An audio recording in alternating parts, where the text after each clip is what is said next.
Hello everyone, welcome to Lead Squared. So a lot of you have been asking regarding the work experience component. CAT की form filling के लिए आपको बहुत सारे factors importance रखते हैं, जिसमें आपका 10th 12th graduation, work experience category, आपका एकेडमिक डाइवर्सिटी, जेंडर डाइवर्सिटी, आपका कैट स्कोर, ये सारी चीज़ों का रोल आता है.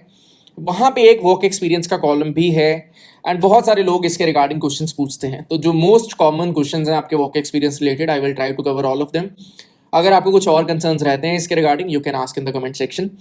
सबसे पहला और सबसे ज़्यादा इंपॉर्टेंट क्वेश्चन ये है कि मैंने इंटर्नशिप करा है 2-4 महीने, 6 महीने, 8 महीने, जितने का टाइम पर भी करा है, क्या वो वर्क एक्सपीरियंस में काउंट होगा? बेटा जी, अगर कोई इंटर्नशिप है तो उसके पीछे रीज़न है कि उसका नेम इंटर्नशिप क्यों है, वर्क एक्सपीरियंस क्यों नहीं है. अगर उसका नेम इंटर्नशिप है तो वो आप रिज्यूमे में मेंशन करिए, but as a work experience वो काउंट नहीं किया जाएगा. आपका जो वर्क एक्सपीरियंस है वो ग्रेजुएशन आपका ओवर हो चुका होना चाहिए, उसके बाद का होगा, वही वैलिड होगा. कैट के फॉर्म में आप उससे पहले का फिल नहीं कर पाओगे. तो अगर आपने कॉलेज के साथ साथ में कुछ काम किया है, आप मान लो फर्स्ट ईयर में किसी काम के साथ इन्वॉल्व हो गए, तो आपको वर्क एक्सपीरियंस में वो डालने का ऑप्शन नहीं आएगा. ग्रेजुएशन ओवर होने के बाद का ही full time work experience, full time experience जो होगा, that will be counted as a work experience, उसके बिना नहीं. अब क्या मेरा जो वर्क एक्सपीरियंस है वो टॉप एमएनसी से नहीं है, नॉर्मल कंपनी है, बहुत ज़्यादा नोन कंपनी नहीं है, तो क्या वो वर्क एक्सपीरियंस वैलिड होगा? ऑब्वियसली वो वैलिड होगा. You should have valid documents. अगर आपके पास डॉक्यूमेंट्स हैं तो इट इज़ वैलिड, कोई दिक्कत परेशानी नहीं है. आपने वहाँ पे काम किया, आपके पास डॉक्यूमेंट्स हैं उसके साथ रिलेटेड, वो वैलिड है. वो चाहे कोई नोन कंपनी हो चाहे नोन कंपनी ना हो, फर्क नहीं पड़ता. कंपनी आपका रजिस्टर्ड होगा, वो कंपनी अपना जीएसटी फिल कर रही है, आपके पास डॉक्यूमेंट्स वैलिड हैं, दैट विल बी काउंटेड, कोई दिक्कत नहीं है. एक क्वेश्चन स्टूडेंट्स ये पूछते हैं, यार मुझे सैलरी नहीं मिलता था, मैं एनजीओ में काम कर रहा था, तो क्या मेरा वर्क एक्सपीरियंस काउंट होगा? वर्क एक्सपीरियंस बिना सैलरी के काउंट नहीं होने वाला. आपके पास में सैलरी स्लिप्स होनी चाहिए अपने वर्क एक्सपीरियंस को दिखाने के लिए. अब कुछ इंपॉर्टेंट पैरामीटर्स जो आपको चाहिए होंगे. देखिए, अगर आप कोई कंपनी ज्वाइन करते हो तो आपको सबसे पहले तो ज्वाइनिंग लेटर मिलता है. कोई भी कंपनी ज्वाइन करने के लिए तो आपके पास में ज्वाइनिंग लेटर होना चाहिए. अगर आप वो लीव कर चुके हो जॉब, तो आपके पास में रिलीविंग लेटर भी अवेलेबल होना चाहिए. अच्छा, आपके पास में एक वर्क एक्सपीरियंस सर्टिफिकेट होना चाहिए कि आपने यहाँ पे काम किया, इस पोस्ट पे आप काम कर रहे थे, वो वर्क एक्सपीरियंस आपके पास में डॉक्यूमेंट होना चाहिए. देन उसके पास में इसके बाद में आपके पास में फोर्थ सबसे ज़्यादा इंपॉर्टेंट, आपके पास में सैलरी स्लिप्स होनी चाहिए. अब सैलरी स्लिप्स पे आगे सबसे बड़ा प्रॉब्लम क्रिएट होता है. मैक्सिमम स्टूडेंट्स, इवन इफ उनका जेन्युइन वर्क एक्सपीरियंस हो, मे बी उनका जेन्युइन वर्क एक्सपीरियंस ना हो, ये चीज़ें क्रिएट करना बहुत बड़ा कोई प्रॉब्लम नहीं है. मैक्सिमम स्टूडेंट्स क्रिएट कर लेते हैं, इवन इफ उनका ज्वाइनिंग अपना वर्क एक्सपीरियंस जेन्युइन हो या ना हो. प्रॉब्लम आता है जी सैलरी स्लिप्स में. कुछ लोगों का गैप क्रिएट हो रहा होता है तो वो वर्क एक्सपीरियंस क्रिएट करते हैं. आप अगर इतना सोच पा रहे हो कि वर्क एक्सपीरियंस क्रिएट किया जा सकता है, तो बेटा जी आईएम्स वाले आपसे 10 गुना तेज हैं, तो उनको भी पता है. बहुत सारे लोग ये चीज़ जो है वो करते हैं, तो वो आपसे सैलरी स्लिप्स का डिमांड जो है वो रखेंगे और रख सकते हैं. अब आपके पास में मान लो आपने बोल दिया, नहीं भाई मुझे तो सैलरी स्लिप्स मिली नहीं, मुझे तो कैश में पेमेंट होता था जी. तो भैया अगर कैश में पेमेंट होता था तो देयर इज अ पॉसिबिलिटी वो आपसे उस टाइम पे सैलरी स्लिप्स मांगे. एंड अगर बाय चांस उनको आपका वर्क एक्सपीरियंस फेक लगता है तो आपका एज ऑफ नाउ अभी तक का जो सिनेरियो है, किसी भी स्टूडेंट का एडमिशन तो कैंसिल नहीं हुआ है, बट वो वर्क एक्सपीरियंस के पॉइंट्स जो है वो आपके हटा सकते हैं फाइनल एडमिशन साइकिल से.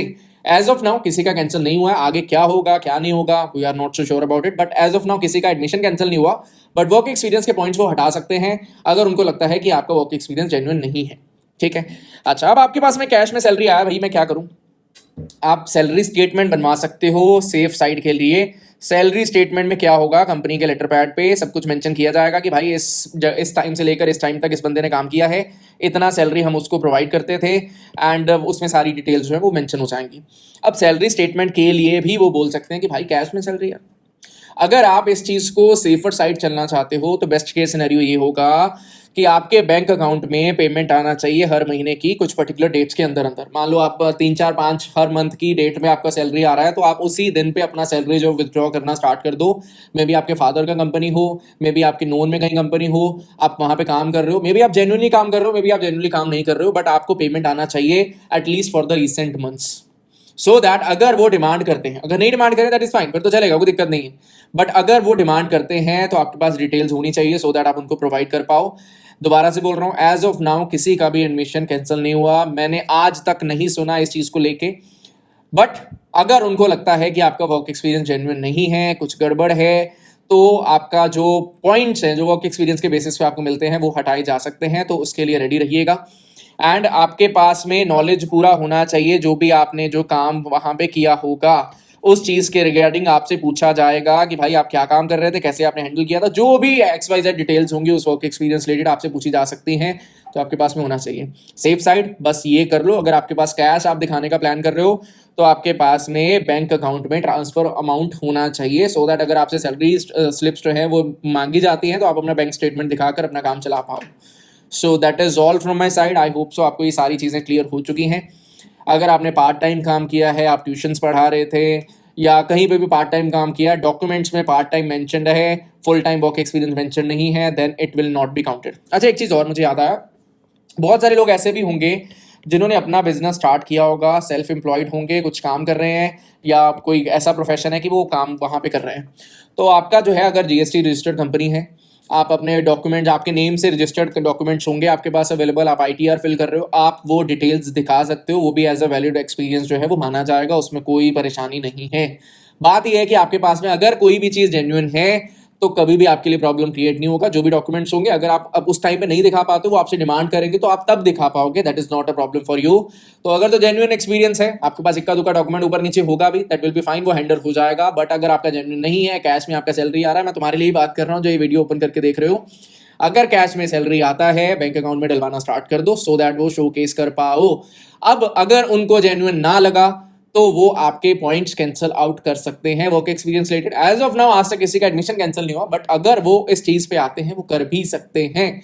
तो अकॉर्डिंगली अपने आप से ये डिसीजन लेके कि भाई मेरा एक्सपीरियंस जो है वो मैं कैसे शो करना चाहता हूँ, आप कर सकते हो। क्या मुझे करना चाहिए या नहीं, इट्स अप टू यू, मेरे ऊपर नहीं है। अगर आप करना चाहते हो it is up to you, आप करना चाहते हो दैट इज फाइन, बहुत अच्छी बात है। That will be all from my side, thank you and happy learning, all the best for your preparation. I hope so work experience related आपके जो बेसिक कंसर्न्स थे वो सारे के सारे क्लियर हो गए होंगे। अगर कुछ और कंसर्न्स है you can ask in the comment section below. That will be all, bye.